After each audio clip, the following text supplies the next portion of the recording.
They say that old Freddy Fazbear's pizza, that rusted husk, may have crumbled into nothing but a memory, but the darkness it spawned, oh, it still creeps through the cracks of our urban lore, you know.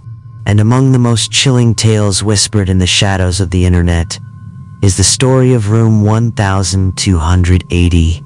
Yeah, a hospital room said to hold a secret far more sinister than any ghost story. Believe me, the legend, it centers around William Afton, the infamous serial killer behind the Fazbear tragedies. After a catastrophic fire, instead of finding the release he so desperately sought, Afton's mangled, nearly lifeless body was allegedly recovered and brought to a local hospital. Now, according to the online accounts, Afton's presence in the room was not a peaceful one. He was described as being in a state of perpetual agony, unable to die, yet barely clinging to life. His body, a grotesque parody of its former self, became a conduit for something far more malevolent. They say, nurses and doctors, they reported chilling occurrences within and around room 1280.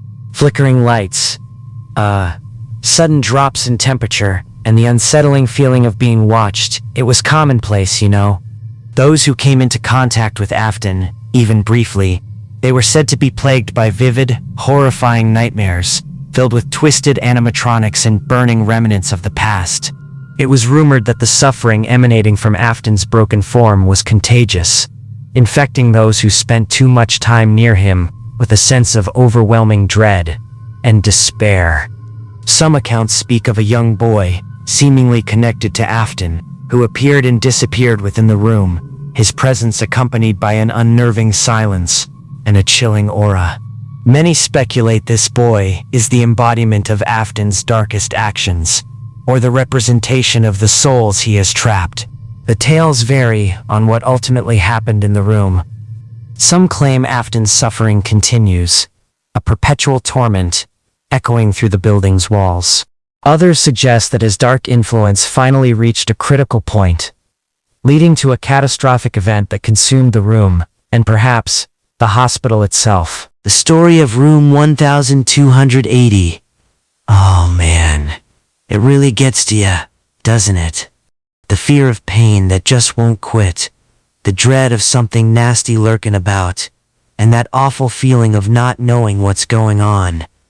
It just piles onto the scary stories we already got in this town, cranking up the horror and making it hard to tell what's real and what's just a bad dream. So, is it all just made up?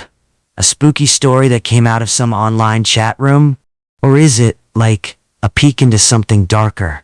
Proof that William Afton's evil is still hanging around. No matter what's true, the story of room 1280 is a scary reminder that some horrors don't want to stay dead. The echoes of bad stuff that happened way back when, they can stick around in the weirdest spots.